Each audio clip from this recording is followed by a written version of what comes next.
오늘 우리에게 주시는 하나님의 말씀 이사야 45장 1절부터 25절까지 말씀입니다. 이사야 45장 1절부터 25절까지 말씀 이제 봉독하겠습니다. 하나님의 말씀 경청하십시오. 나 주가 기름 부어 세운 고레스에게 말한다. 내가 너의 오른손을 굳게 잡아 열방을 내 앞에 굴복시키고 왕들의 허리띠를 풀어놓겠다. 내가 가는 곳마다 한 번 열린 성문은 닫히지 않게 하겠다. 고레스는 들어라. 내가 너보다 앞서가서 산들을 평지로 만들고 노스의 성문을 부수며 쇠빗장을 부러뜨리겠다. 안 보이는 곳에 간직된 보화와 감추어둔 보물을 너에게 주겠다. 그때 너는 내가 주인 줄을 알게 될 것이고 이스라엘의 하나님이 너를 지명하여 불렀다는 것을 알게 될 것이다. 내가 너를 지명하여 부른 것은 나의 종 야곱, 내가 택한 이스라엘을 도우려고 함이었다. 내가 비록 나를 알지 못하였으나 내가 너에게 영예로운 이름을 준 까닭이 바로 여기에 있다.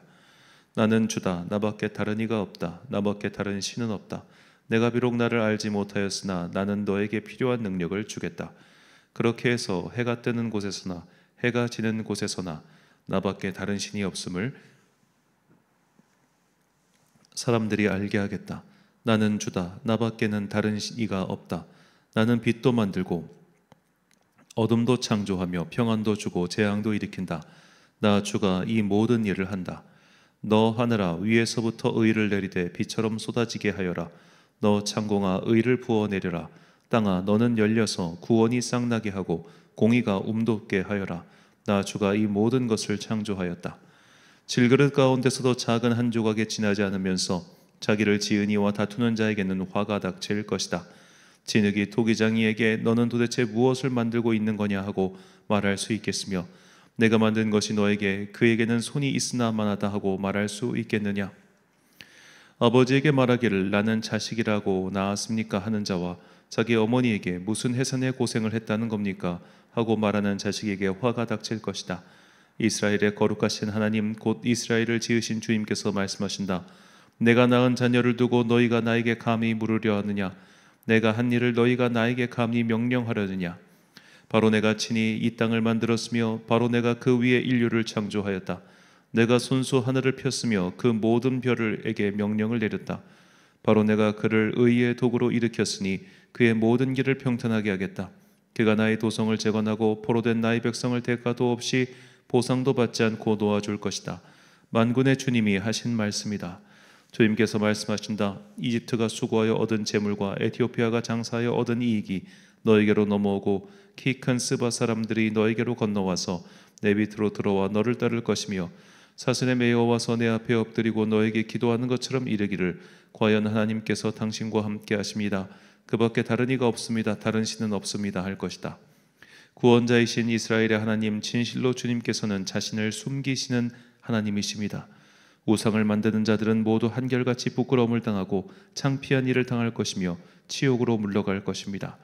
그러나 이스라엘은 주님 안에서 안전할 것입니다.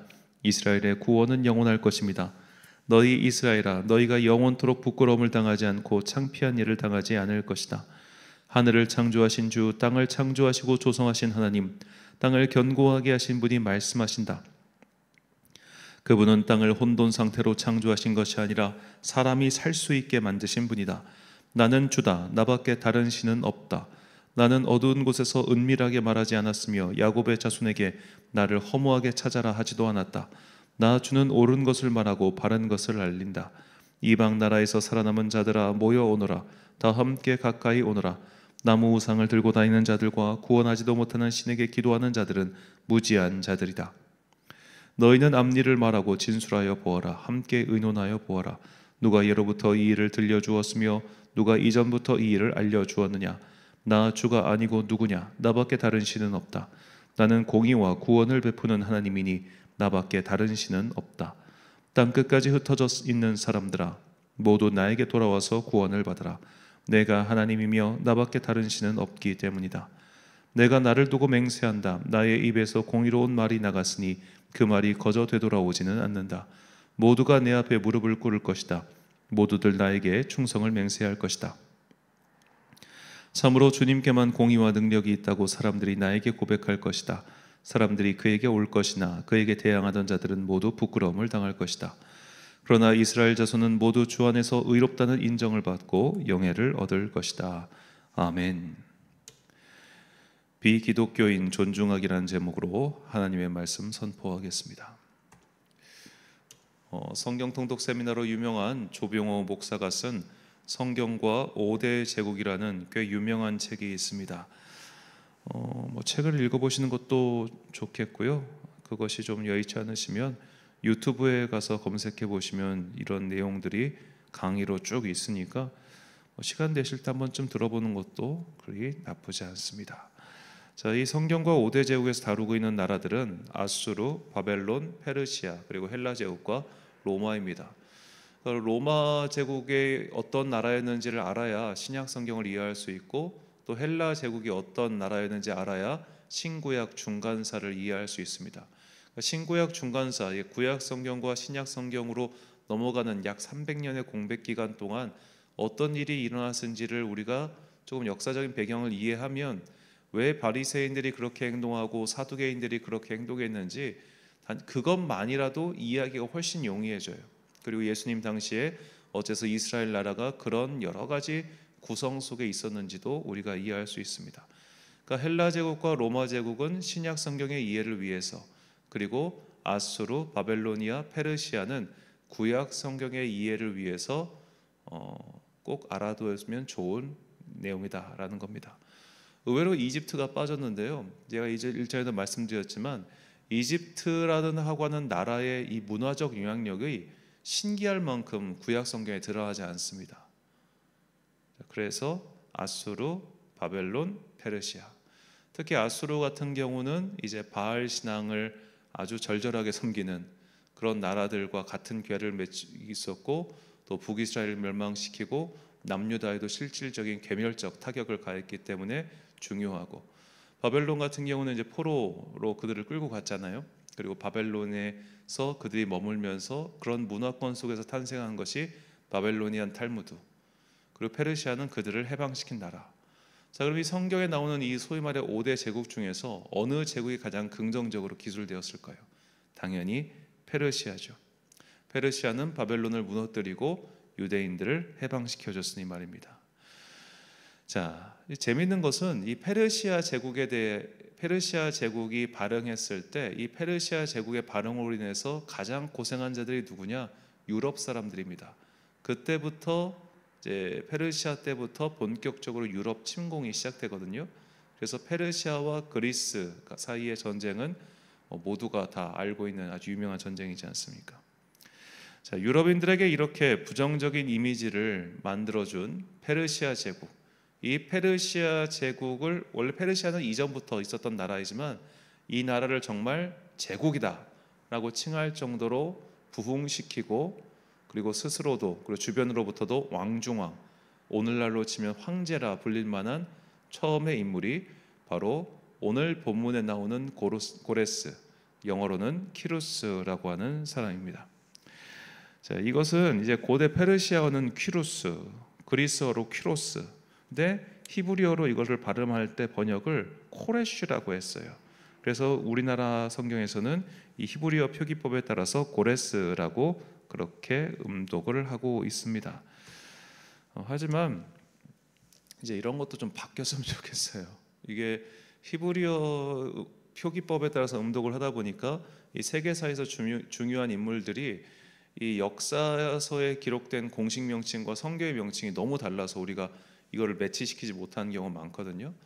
키로스라든지 기타 등등 중요한 인물들, 아수르의 왕들이라든지 바벨론의 왕들, 이런 것 같은 경우는 그냥 역사서에 나오는, 역사 교과서에 나오는 그런 표기법을 따라가는 게 더 낫지 않은가라는 생각을 해봅니다. 자, 이 키루스 2세는 굉장히 중요한 인물이에요. 이것은 성경에서도 그렇고 세계사적 의미도 그렇습니다. 자, 먼저 본문 1절과 4절 말씀. 여호와께서 그의 기름 부음을 받은 고레스에게 이같이 말씀하시되 내가 그의 오른손을 붙들고 그 앞에 열국을 항복하게 하며 내가 왕들의 허리를 풀어 그 앞에 문들을 열고 성물들이 닫히지 못하게 하리라. 내가 나의 종 야곱, 내가 택한 자 이스라엘을 위하여 내 이름을 불러 너는 나를 알지 못하였을지라도 내게 칭호를 주었노라. 아멘. 자, 그의 기름 부음을 받은 고레스라고 하는 표현에 우리가 주목해야 합니다. 기름 부음을 받았다. 히브리어로 메시아흐입니다. 메시아흐. 고레스, 너는 메시아흐예요. 그래서 너는 나를 알지 못하지만 나는 너에게 기름을 부었고 네가 이길 수 있게 해주었고 너로의 지경을 넓혀줬고 이집트나 다른 자들이 너 앞에 와서 무릎을 꿇게 만들었다. 이게 오늘 본문의 내용입니다. 굉장히 충격적인 사실 내용 아니겠습니까? 자, 이방 나라의 왕입니다. 하나님을 더구나 모르는 자입니다. 그런데도 주님께서는 그에게 기름을 부으셨고 그의 지경을 넓히셨고 그가 하는 일이 잘 되게 하셨습니다. 그 이유가 뭘까요? 하나님 나라의 일을 위해서입니다. 자, 하나님께서 이 키루스 2세 고레스에게 이만한 어마어마한 권력, 어마어마한 능력을 주신 이유는 그를 통해서 유다 민족을 해방시켜서 그들이 이제 고향 땅으로 돌아가 포로의 고통을 끝내고, 그러니까 죄값 다 치렀으니까 이제는 회복시켜 주시기 위하여, 그 일을 위하여 바로 이 자를 세우신 것이죠. 자, 이 고레스가 특별히 막 유대 민족을 사랑하고 애틋하게 생각해서 그들을 풀어줬다 이렇게 생각할 수는 없고요. 이 고레스의 업적 중에 그렇게 바벨론 시대에 정복당에 있던 여러 민족들이 있을 거 아닙니까? 그들을 다 풀어줘요. 이 이야기가 키루스 원통이라고 하는 그의 업적을 만들어 기록한 여기 점토판에 기록되어 있습니다. 이 영국에 있는 점토판이라고 하는데요, 보통 영어로 검색하면 키루스 실린더라고 합니다. 자, 여기에 나와 있는 내용 중 일부인데요, 짐은 노동자들에게 임금을 안 주는 제도와 그들에게 사회적 신분을 안 주는 제도를 없애겠다. 짐은 살아있는 한 짐이 정복한 나라의 전통과 믿음을 존중할 것이다. 짐은 살아있는 한 짐이 정복한 나라의 전통과 짐은 빚 때문에 남자나 여자나 종이 되는 것을 반대한다. 짐이 다스리는 땅에서는 그 누구도 다른 사람을 억누르거나 차별해서는 안 된다. 남의 재산을 보상해 주지 않으면서 가져가는 것을 금한다. 짐은 궁궐을 짓는 모든 일꾼에게 급여를 주겠다. 짐은 그들의 질서 없는 주거 생활에 안녕을 주었고 티그리스 다른편에 헌납됐던 도시들을 돌려주었다. 그 땅은 오랫동안 폐허가 되었던 거룩한 땅으로 짐은 역시 이전의 원주민들을 모아서 그리로 돌려보낸다. 짐은 평화를 바라기에 모든 신민이 종교의 자유를 누릴 수 있음을 밝힌다. 군대에 의해 부서진 모든 신전을 다시 지어라. 모든 쫓겨난 사람들은 자신의 고향으로 되돌아갈 수 있다. 모든 인종, 말, 믿음은 평등하다. 모든 종류의 탄압을 금지한다. 자, 이 페르시아의 후손을 자처하는 나라가 이란이죠. 그러니까 이란 사람들은 이 키루스를 굉장히 좋아한다고 합니다. 왜냐하면 무려 기원전 5세기예요. 기원전 5세기 때 이러한 원칙에 따라서 나라를 운영했던 대왕이라는 거죠. 그야말로 대왕. 이 사람의 명성은 그 당시 알렉산더까지 이어졌다고 합니다. 그래서 알렉산더가 막상 정복 전쟁을 펼치면서 이 키루스 대왕의 무덤에 갔을 때 문업이 너무 자기 생각에 좀 초라해서 놀랐다고 해요. 그런데 알고 보니까 그 밑에 막 보물이 어마어마하게 많았는데 그건 못 보고 지나갔다, 뭐 그런 이야기도 있습니다. 여하튼 이 키루스 대왕은 역사, 특히 페르시아 역사에서 굉장히 중요한 인물이었고 페르시아의 모든 이 제국으로서의 기틀을 닦아놓은 사람입니다. 하나님께서 이 사람에게 기름을 부으신 겁니다. 이 사람을 사용하셔서 유다 민족뿐만 아니라 모든 민족들에게 자유를, 해방을 선포하시기 위한 그런 하나님의 도구로서 사용되었던 사람이 바로 고레스라는 겁니다. 자, 물론 그는 분명히 정복군주입니다. 전쟁을 많이 치렀고 여러 나라들을 정복했던 그런 왕이었죠.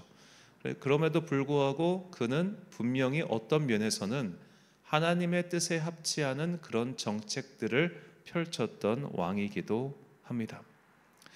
자, 기원전 6세기에 이렇게 해방시켜주고 자유를 주고 그들의 삶을 존중해주는 그런 왕이 있었다는 것은 정말 대단한 일이죠.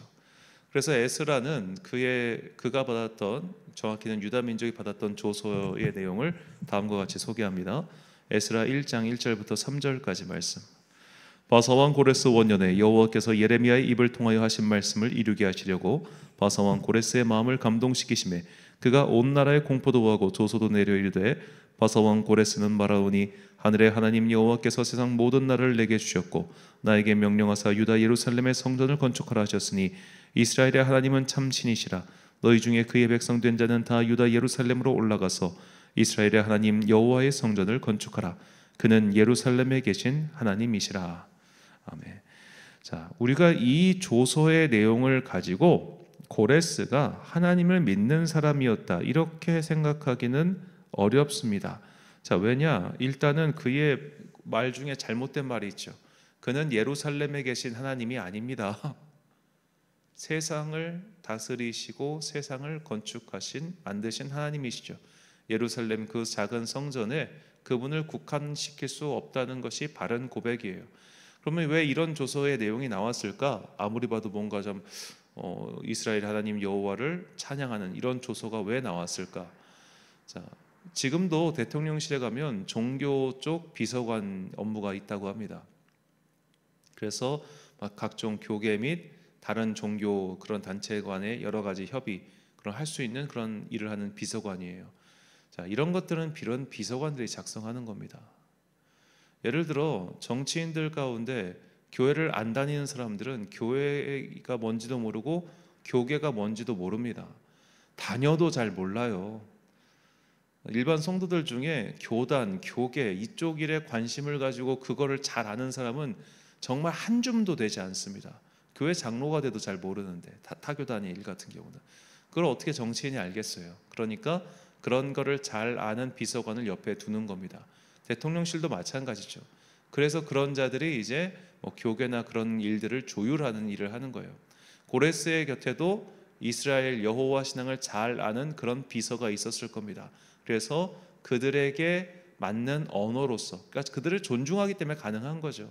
그래서 그렇게 그들에게 맞는 언어로서 조서를 써서 내린 것이지 고레스가 하나님을 믿는 사람이었다 이렇게 보기는 어렵겠습니다. 자, 이상 이 고레스의 이야기를 통해서 우리는 하나님께서 믿지 않는 자들도 사용하셔서 하나님 나라의 일을 이루신다. 이것을 꼭 기억해야겠습니다. 특별히 우리는 교회를 다니지 않고 비기독교인이지만 나라에서 중요한 역할을 맡은 위정자들을 위해서 기도해야 하는 이유가 바로 여기에 있습니다. 고레스는 모든 면에서 하나님의 뜻에 합치했던 그런 정치인이다 이렇게 볼 수는 없습니다. 그건 뭐 말도 안 되는 이야기고요. 그렇게 말한다면. 그러나 그의 정책의 여러 가지 혜택을 믿는 자들 곧 유대 민족들이 받았고 그러한 일들은 하나님의 뜻에 합치했던 그런 것이죠. 아마도 그가 그런 마음을 품게 된 것은 주님께서 그의 마음 가운데 기름을 부어 주셔서 그가 그 시대에 그 누구도 하지 않던 일을 할 수 있었다. 저는 그렇게 해석을 합니다. 그러나 그것은 그가 믿었기 때문에 가능한 것이 아니라 주님께서 그를 사용하셨다는 것이죠. 우리가 누군가 특별히 비기독교인들을 위하여 기도할 때 가장 좋은 것은 그가 믿고 구원받는 거예요. 그가 주님을 믿고 주님께로 돌아온 것 가장 좋은 것이에요. 근데 그것이 여의치 않다면 두 번째, 주님 저 마음속에 선한 마음을 주사 하나님의 뜻에 합치되는 정책을 펼칠 수 있도록 혹은 하나님 나라의 도구가 되어 저 사람이 사용될 수 있도록 주님 그의 인생을 붙들어 주옵소서라고 그렇게 기도하라는 겁니다. 믿지 않는 자들 가운데도 얼마든지 하나님 나라의 선한 도구가 되어 살아가는 자들 부지기수로 많습니다. 그러므로 우리가 어떤 사람, 특히 우리 그리스도인들이 누군가를 평가하고 누군가를 바라볼 때 저 사람은 믿는 사람이니까 무조건 우호, 저 사람은 안 믿는 사람이니까 무조건 X 이렇게 이분법적으로 딱 나눠 생각할 게 아니라 이 고레스의 사례를 생각하면서 믿지 않는 자라 할지라도 주님께서 저에게 기름 부으시고 사용하시면 하나님 나라의 선한 도구가 될 수 있으니 그를 위해서도 우리가 기도해야 하겠습니다. 사도행전 13장 47절과 48절 말씀. 주께서 이같이 우리에게 명하시되 내가 너를 이방의 빛으로 삼아 너로 땅끝까지 구원하게 하리라 하셨느니라 하니 이방인들이 듣고 기뻐하여 하나님의 말씀을 찬송하며 영생을 주시기로 작정된 자는 다 믿더라. 아멘. 사랑하는 천안광성교회 성도 여러분, 그리고 이 새벽을 함께 깨우고 계신 귀한 주님의 자녀 여러분, 비기독교인들도 하나님 나라의 귀한 도구로서 사용될 수 있다는 것을 우리는 고레스를 통해서 배울 수 있습니다. 특별히 이 시대에 우리는 비기독교인 정치인들을 위해서 기도하십시오. 저는 우리나라 국회의원 모두가, 정치인 모두가 다 기독교인이 되면은 좋겠다 이렇게 생각하지는 않습니다. 별로 좋을 것 같지도 않고요. 자, 어쩔 수 없이 이 사회는 다양한 사람들이 살아갑니다. 다양한 이야기들이 있습니다. 그런 다양한 이야기들을 잘 듣고 조율해야 될 책임이 정치인들한테 있는 것이죠. 우리는 그런 사회의 한 부분을 이루고 있을 뿐 우리의 목소리가 전체의 목소리가 되어야 된다고 주장하는 순간 그건 또 하나의 파시스트가 될 수밖에 없습니다. 다만 옳지 못한 것들에 대해서는 계속해서 우리가 노력을 해야겠죠. 그러나 사회 다수가 예를 들어 한 8, 90%가 그렇게 갔다 쳐요. 어떻게 되겠어요? 그러면 우리는 그때부터 그냥 세상의 소금으로 살면 되는 거예요. 우리가 언제부터 그렇게 다수였다고 뭐 그렇게 하겠습니까? 역사적으로 봤을 때 선한 길을 가는 사람들은 언제나 소수였고, 심지어 기독교 국가 안에서도 정말로 하나님의 뜻을 바르게 찾고자 하는 사람들은 소수였어요. 나라가 법으로 기독교를 그냥 국교로 정하고 기독교의 절기를 국가의 달력으로 정해도 신실한 그리스도인들은 소수였어요. 우리가 이거를 잊지 마시고 어차피 우리는 비기독교인들에게 둘러싼 세상 속에서 살아가야 합니다. 그렇다면 저것들은 모두 다 지옥의 땔감이고 우리만 구원받는다 이런 식의 편협한 태도가 아니라 그들에게 제일 좋은 것, 먼저 그들이 주님께로 돌아오도록 영생을 주기로 예배된 자가 다 믿을 수 있도록 그들을 위해 중보기도하고 또한 전도하고, 그것이 그 다음에는 그들이 각자의 인생 속에서 저 사람이 믿는 자가 되던 믿지 않는 자인 채로 남아있던 그것과 관계없이 주님 저 사람의 인생을 하나님 나라의 선한 도구로 써주세요 라고 기도하십시오. 우리가 그렇게 기도할 때 우리는 그를 볼 때 어떤 미움과 증오와 한심한 눈이 아니라 반드시 사랑의 눈으로 보게 될 겁니다. 그를 위해 기도하면 그를 사랑할 수밖에 없어요. 그를 위해 기도하면 그에게서 어떻게든 좋은 모습을 보기 위해서 노력하게 될 겁니다. 정말로 이 사회, 이 나라, 이 공동체를 위해서 비기독교인이라 할지라도 항상 그들을 위해서 기도하는 그런 사랑의 마음, 존중의 마음을 품고 살아가는 여러분과 제가 되시길 주님의 이름으로 축원합니다. 기도하겠습니다. 사랑과 능력 풍성하신 아버지 하나님, 페르시아의 왕 고레스는 주님을 믿지 않는 사람이었음에도 불구하고 주님께서 그에게 기름 부으사 세계사의 위대한 인물로 사용하셨습니다. 이처럼 주님께서는 믿지 않는 자들도 지으셨고 믿지 않는 자들도 사용하시는 온 인류와 만물의 창조주이신 하나님이심을 우리가 깨닫게 하시니 감사합니다. 이제 우리는 주님을 알았으니 주님을 아직 모르는 자들에게 주님의 이름과 주님의 뜻을 전하게 하시고, 그럼에도 불구하고 그들이 그것을 거절할 때 참 조용히 그들을 위해 기도할 수 있는 주의 사람들 되게 하여 주옵소서. 믿지 않는 자들 또한 하나님 나라의 도구로 사용될 수 있음을 우리가 알았사오니 저 믿지 않는 정치인들, 믿지 않는 사람들, 그들을 위해 항상 기도하며 그들이 하나님 나라의 선한 도구로 사용될 수 있기를 소망하는 주의 자녀들 되게 하여 주옵소서. 날씨가 갑자기 쌀쌀해지고 있습니다. 주님께서 우리 자녀들에게 따뜻한 성령의 두루마기를 보내주셔서 이 새벽의 찬 공기가 그들을 상하지 못하도록 주님께서 지켜 주옵소서. 오늘 하루도 참 좋으신 우리 주님의 은총과 평강이 모든 성도들과 함께 하시기를 간절히 소망하오며 이 모든 말씀 우리 구주 예수 그리스도의 이름으로 기도드립니다. 아멘. 오늘의 기도 제목입니다. 비기독교인은 우리의 사랑의 대상이며 사랑은 무례하게 행동하지 않습니다. 비기독교인들 중에도 하나님의 도구로 사용된 이들이 있음을 잊지 마시고 그들을 위해 기도하십시오. 오늘 주신 기도의 제목 가지고 기도와 묵상에 힘쓰는 하루 되시길 바랍니다. 기도하겠습니다.